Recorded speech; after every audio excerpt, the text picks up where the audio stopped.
Welcome back to Coffee and Cartridges. Hope you're having a wonderful day. So, just got a couple topics today I want to talk to you about.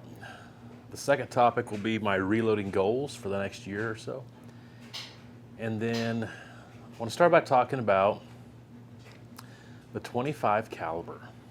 It's a very interesting caliber. It's the quarter bore, right in between 6mm and 6.5mm, 0.257 inches. Very interesting, a very old, historic caliber that's not very popular today. And I just want to talk about some of the cartridges that are in that caliber lineup, and just kind of where I think it's going, and just kind of my thoughts overall on the caliber. So let me say off the bat, I don't have a ton of experience shooting them. The only one that I have shot is the 257 Weatherby. So I don't have a ton of personal experience. This is more just looking at the potential of the cartridges and kind of their history. But I always like just thinking about a 25 caliber rifle cartridge. It just really is interesting to me. So starting out with the 250 Savage, came out in 1915, which is where the 22 250 came from later. It was designed to be put in the Savage lever action rifle at the time, and to basically be the first American cartridge designed to go over 3,000 feet per second. Therefore, it was called the 250 3000 Savage. Really cool cartridge. It was designed with a 1 in 14 rifle twist around a 87 grain bullet. Kind of a varmint slash, light to medium deer size game cartridge. It was really cool for the time. I've always thought it was interesting. I think it would be a really neat cartridge to have today. Nobody makes one and haven't for many, many decades. But it would be a really neat varmint cartridge. Now, I'm sure if they did make them today, they would have them in 1 in 10 twists like all the other 25 calibers are. So you could get up there, 100 and almost 20 grain, 110 grain definitely. But I just think, man, that would be a really cool little cartridge to have. But then I think, just get a 243. Is comparing a 243 to a 250 3000 Savage. There's no reason to own it other than just because it's cool and you want something a little different. But a 243 is going to do pretty much everything that cartridge can do. So I just really see no point in having one. And it would kind of be the same thing with the 257 Roberts. So the 257 Roberts is just a 7mm Mauser, neck down to 25 caliber. A friend of mine actually used to, years ago, have an Ackley Improved version of a 257. That was his #1 deer rifle that he used. And he actually gave me the die. So I actually have a full-length sizing die for a 257 Ackley Improved, which is pretty cool.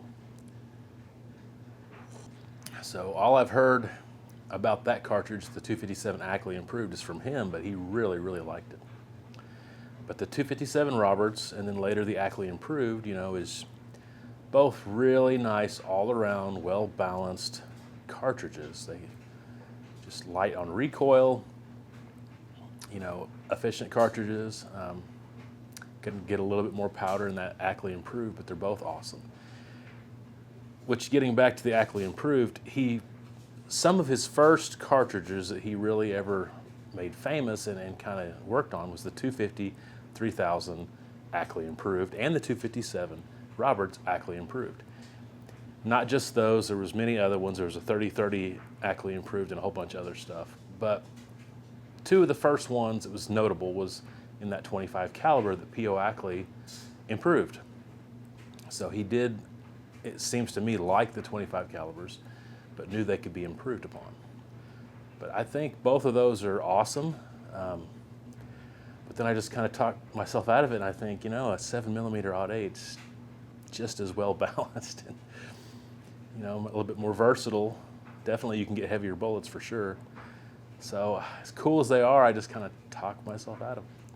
If you ever watched the Gun Blue channel, I remember he did a whole show about the 257 Roberts, and he really likes it. And I just think it's a really cool cartridge. And of course, you got your 25-06, which is just a 30-06 neck down to 25 caliber. It's going to have the same 1 in 10 twist. It's going to shoot the same bullets. It's just obviously coming from the 30-06 case versus a 7mm Mauser case. It just has more powder versus the 250 Savage case. So we just keep going up in powder capacity, shooting the same bullet, just it's going a little faster. I have actually shot a 25-06 that my stepdad owns.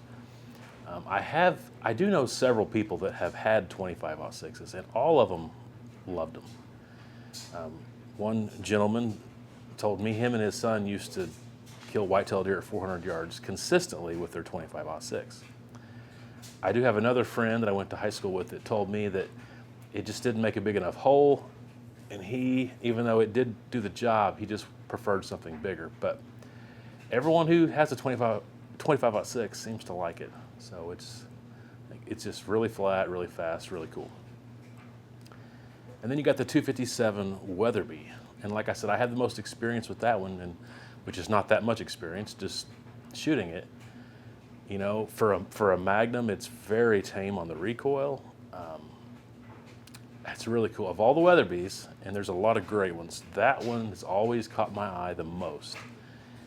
And I've kind of on my bucket list, I've really wanted a 257 Weatherby Magnum and a Vanguard. I've wanted that for a long time. It's like in the 5 or 6 guns that I really want, that's always been up there. So I don't think I'll ever buy one, but it definitely is interesting to me. If you're wanting something a little smaller, you're not getting up there into your 7mm, 30 caliber, even bigger. You know, you want a smaller caliber, you want it to be very fast, very flat. Something in the realm of a 270, ooh, that 257, man, that would be awesome. Once again, the hindrance would be the twist rate, and really you're not going to get a heavy per caliber bullet. Depending on what you're using it for and the distance you're using it for, that may or may not mean anything to you. But if you're wanting something that shoots fast and flat to kill whitetail deer and coyotes and stuff like that, wow, that would be a heck of a choice.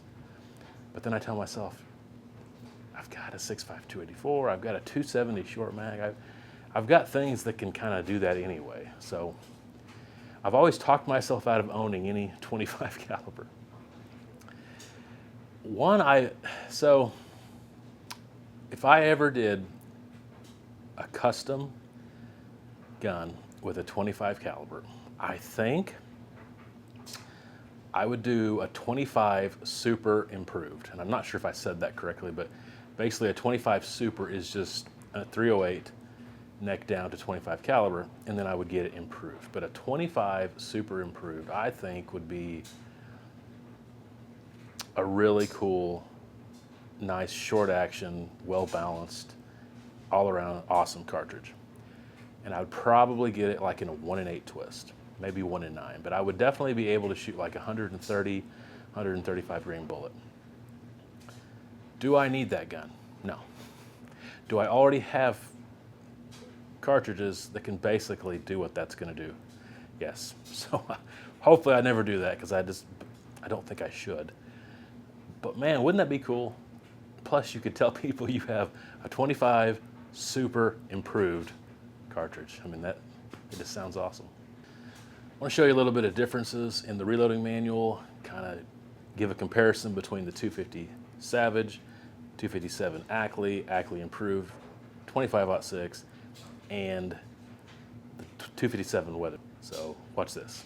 The 250 Savage with the case length of 1.912, overall length 2.515, holds about 40.3 grains of H2O, a 110 grain AccuBond bullet, which goes about 2,800 feet per second. 257 Roberts, 2.23 on the case, 2.780 on the overall length. 51.6 grains of H2O, going about 2938 out of a 24-inch barrel.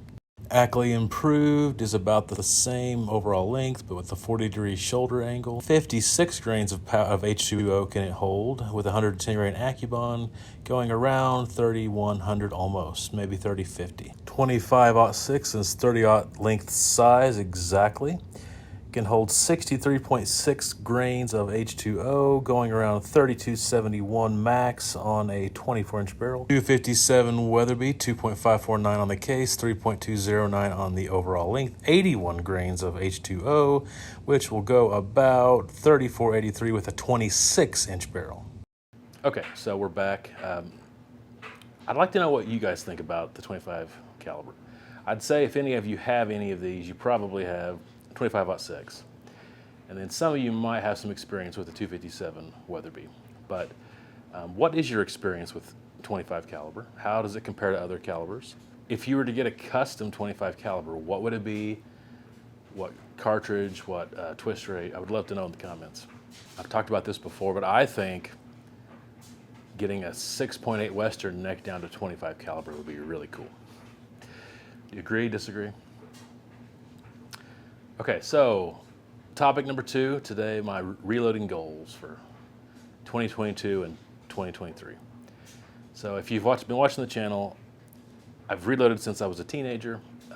Always used my uncle's equipment and his expertise. Building my own reloading bench. Haven't even started at my house doing it yet, but I'm going to. Doing it on a budget, doing it very cheaply, but I'm going to get some nice stuff and looking forward to doing it. So since I'm doing it at my own house, on my own time, and not having to use other people's equipment, I'm going to go a little slower, take a little bit more time, and I've been thinking about this quite a bit. Here is my reloading strategy. I think I'm going to just kind of start over on every gun I have. It's not to say that the bullets I've not already loaded, I mean, they're great. I've got all the specs and the components written down and the formula, and I'll use them for hunting and all that. But I kind of just want to start over, and because some of the loads I developed were 15 years ago, like for my 30-06, some of those loads 15 years ago. So I want to kind of update a lot of stuff. Now the 243, kind of right before I started making videos about this kind of stuff, I actually had just done that a lot. So I've got some pretty good loads developed for the 243.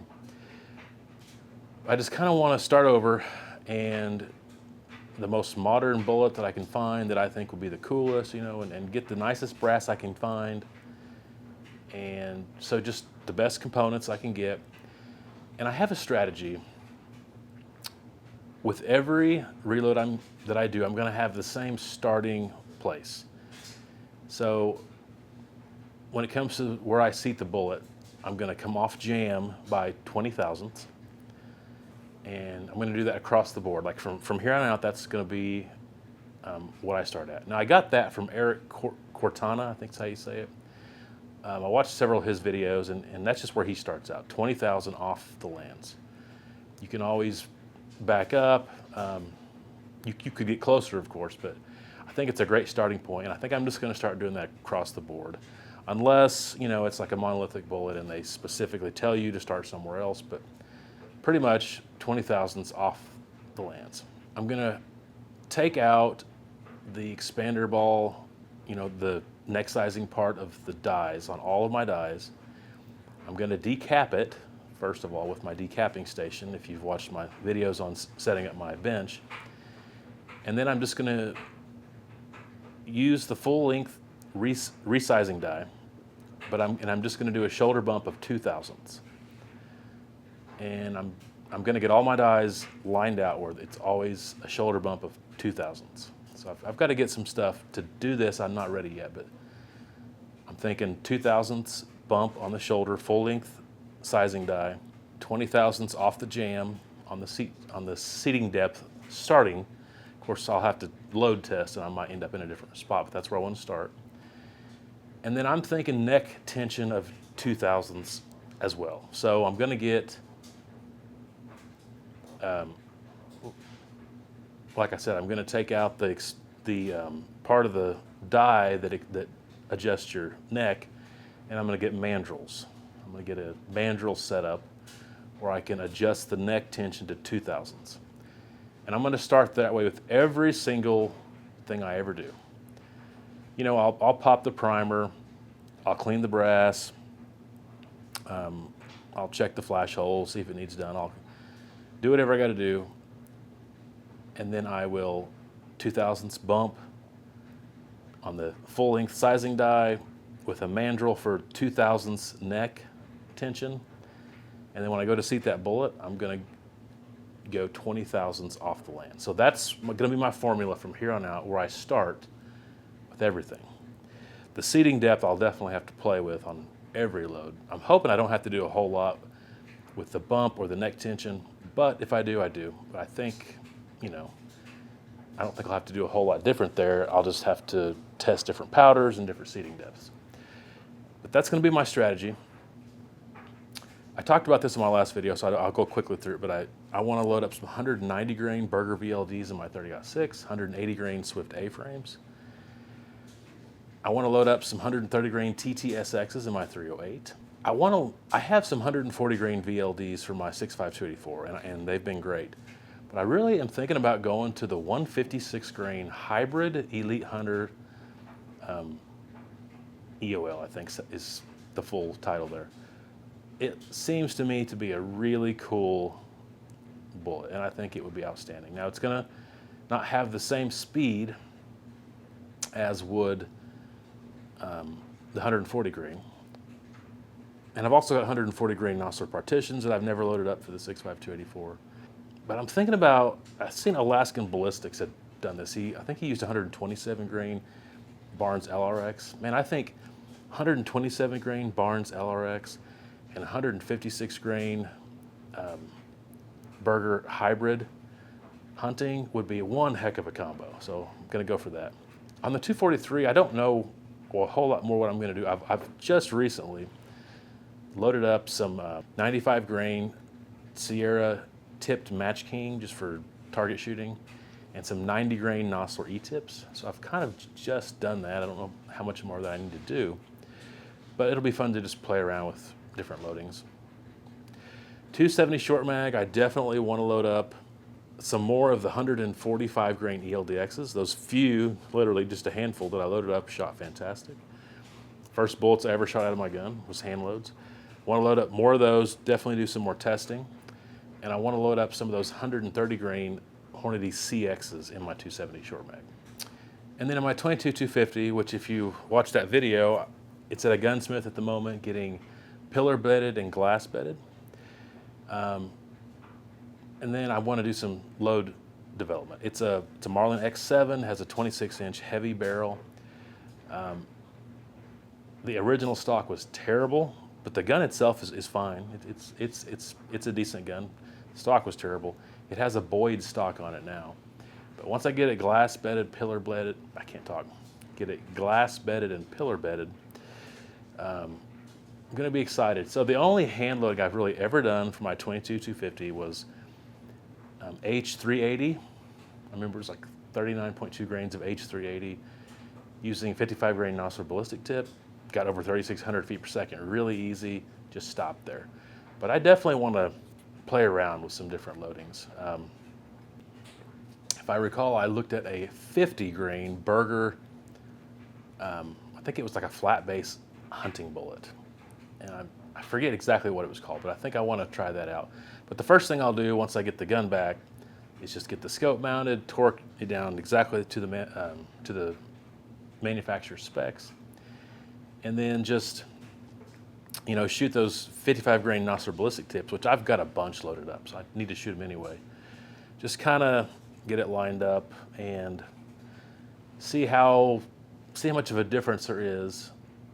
Of course, it could be off. It's going to be off because stock's been messed with. I took the scope off, put it back on. It has a Vortex Viper scope on it. But just kind of want to get it lined out, get it shooting good, see how tight of a group that those hand loads will do now that I've got it glass bedded and pillar bedded, and then just experiment. So, you know, I talk about a lot of guns on the channel and a lot of cartridges, more so cartridges. But then I don't really end up going out and getting those cartridges, at least not yet, mainly because I just have so much more to do with the cartridges that I own. I'm looking forward to doing so much load development with what I have, and just getting some really nice loads for every cartridge that I have, and just that to me is more fun than getting something new. So it's probably going to be a while before I get any new guns, because I really want to do a lot of load developing for the guns that I have. So I'll try to document all that. I'll be making some range videos, be showing you a bunch of cool stuff like that. Hey, this has been fun. Always enjoy drinking coffee, talking to you guys about rifle cartridges. If you want to talk to me about your reloading goals, I'd love to hear it. Or if you have any, stories about 25 caliber, or just maybe overall general thoughts about the caliber, I'd love to hear them. Hope you have a wonderful day, and until next time, take care.